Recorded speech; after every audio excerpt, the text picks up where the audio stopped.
শংকৰ মাধৱ অভেদ ঈশ্বৰ গুৰু নাই দুইত পৰ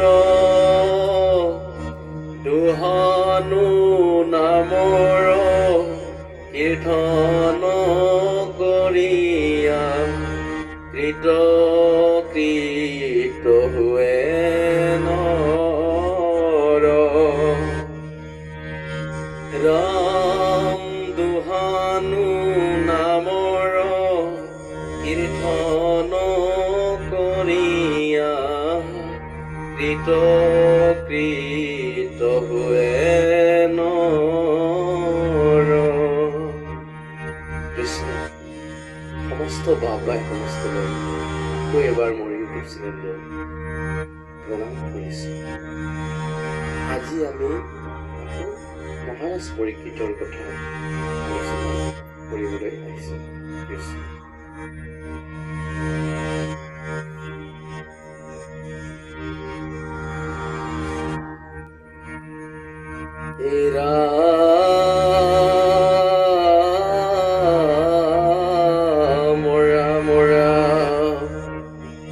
বৈষ্ণৱৰ বৃত্তান্ত শুনিবে ইচ্ছা আছে, কহিও বহুত আন কথা শুনো পাছে, হেন শুনি ভূতে বিনা অন্ত অনত, আমি অকুলি নহেন আছিল মনত। তোমৰাহাৰ প্ৰশ্নে ভয়লো আজি কি পবিত্ৰ, শুনা যে ন জানো কহু কৃষ্ণৰ চৰিত্ৰ। হাৱক শেষে কথা কোনো কহিবে স্বৰূপে, যেন পক্ষী উৰয় পাখাৰ অনুৰূপে।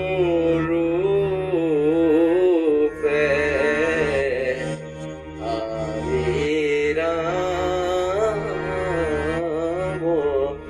ৰাম হৰি ৰাম ৰাম।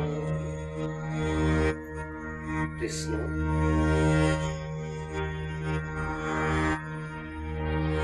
কৈছে বৈষ্ণৱৰ বৃত্তান্ত শুনিবে ইচ্ছা আছে, কহিও বহুত আন কথা শুনো পাছে। হে মহামুনি ভূতে, বৈকুণ্ঠৰ বেদৰ বেদান্ত শাস্ত্ৰৰ কথা আমাৰো শুনিবলৈ ইচ্ছা আছে, এতিয়া কৃপা কৰি আমাক শুনাবা। হেন শুনি ভূতে বিনা অন্ত অৱনত, আমি অকুলি নহেন নাছিল মনত। তোমাহাৰ প্ৰশ্নে ভয়লো আজি কি পবিত্ৰ, শুনা যেন জানো কহু কৃষ্ণৰ চৰিত্ৰ। আজি মোৰ জীৱন ধন্য হৈ গৈছে,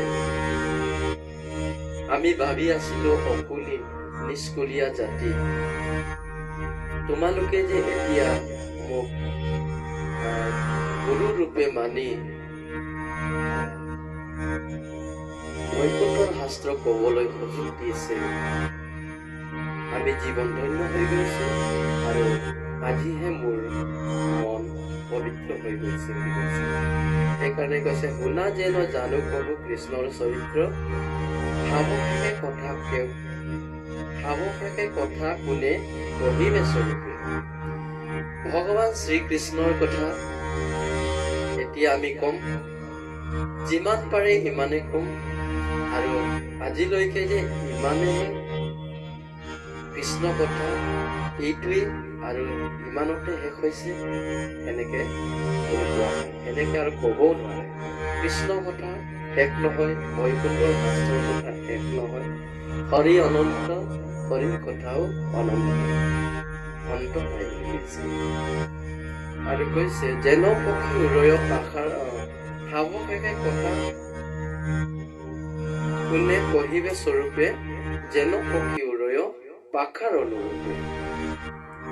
এতিয়া আপোনালোকৰ সমাজৰ ভিতৰত মই যে ভাগৱত পাঠ কৰি আছো, সৰু টিপটিপলি চৰাই। এতিয়া এই টিপটিপলি চৰাইয়ে চিলনীৰ লগত, শগুনৰ লগত ফেৰ মাৰিব নোৱাৰে। এতিয়া চিলনীয়ে যিমান পাখাৰ অনুৰূপে উৰি যাব, সাধাৰণ মোৰ নিচিনা টিপটিপলি চৰাইয়ে চিলনীৰ লগত উৰিব নোৱাৰে। শাস্ত্ৰই সেইটোকে দেখাইছে। এতিয়া নিষ্কুলীয় মহামুনি সুতদেৱে কৈছে, হাৱশেষে কথা কোনে কহিবে স্বৰূপে, যেন পক্ষী উৰয় পাখাৰ অনুৰূপে। আৰু কৃষ্ণ কথা ইমানে যে এই বুলি আমি ক'ব নোৱাৰো। আৰু মোৰ যিমান ক'ব পৰা মনত শিক্ষা আছে, যিমান ক'ব পৰা মোৰ জ্ঞান আছে, এইখিনিকে ক'ম। আৰু টিপটিপলিৰ চৰাইৰ লগত তুলনা কৰিছে। ঠিক তেনেধৰণে আমিও ভাগৱত পাঠ কৰি কিছু কথা, জ্ঞানৰ কথা কৈছো, কিন্তু সমাজৰ কাৰণে আমি সাধাৰণ দলিখনা। ভাগৱত শ্ৰৱণ কৰা সকলে শ্ৰেষ্ঠ বুলি কোৱা হৈছে। যেন পক্ষী উৰয় পাখাৰ অনুৰূপে। যেনেকে পাখিৰ অনুৰূপেহে পক্ষী চৰাই চিৰিকটি উৰিব পাৰে। চিলনীয়ে চিলনীৰ পাখিৰ অনুৰূপে বহুত দূৰত উৰিব পাৰিব। সৰু টিপটিপলি চৰাইয়ে চিলনীৰ সমান উৰিব পাৰে। ঠিক তেনেকে আমিও সকলো সমাজৰ আগত কৈছো যে আমাৰ জ্ঞান যিমান আছে সিমানে আমি ক'ব পাৰোঁ। সেইকাৰণে প্ৰভুসকল বৈকুণ্ঠৰ শাস্ত্ৰ বেদান্তই আমাক এই বুলি কৈছে যে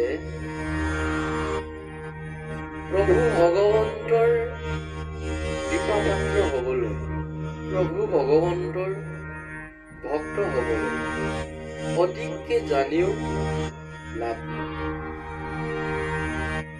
চৈত্ৰ শাস্ত্ৰ, উত্তৰ পুৰাণৰ গোটেই কথাখিনি জানিবলৈও লাভ নাই বুলি কৈছে। কেৱল ভক্তি কৰক। আমি চৈত্ৰ শাস্ত্ৰ, উত্তৰ পুৰাণৰ কথাও আমি নাজানো। আমি ভকতি কৰিছো আৰু শ্ৰীমদ ভাগৱতৰ দ্বাৰা কিছুমান হিন্দু ধৰ্মৰ কথা ইয়াতে আছে। ইয়াতে আমি চৰ্চা কৰিব পাৰোঁ, নিজকে ধন্য কৰিব পাৰোঁ। আৰু এই হিন্দু সনাতন ধৰ্মৰ কথা চৰ্চা কৰি আমাৰ মন পৰিৱৰ্তন কৰিব পাৰোঁ নেকি? আমাৰ আশ্ৰয় মংগলময় হ'ব পাৰোঁ নেকি? ইয়াকে আমি আগুৱাই গৈছোঁ। সকলোৱে ল'ব লাগে আৰু সকলোৱে হৰিনাম পঢ়িব লাগে। আমাৰ মহাপুৰুষ একশৰণ হৰিনাম ধৰ্ম নেৰিব নালাগে। একশৰণ হৰিনাম ধৰ্মলৈ সকলো আহিব লাগে আৰু ভাগৱত শ্ৰৱণ কৰিব লাগে। কীৰ্তন কৰি শ্ৰৱণ স্মৰণ সকলো কৰিব লাগে। তেতিয়াহ'লে আমাৰ জীৱন ধন্য হ'ব বুলি বৈকুণ্ঠৰ শাস্ত্ৰবাদী বেদ বেদান্তই সকলোকে সিদ্ধান্ত দিছে। কৃষ্ণ আজিলৈ সমাপ্ত কৰিছোঁ। পুনৰ আকৌ লগ পোৱাৰ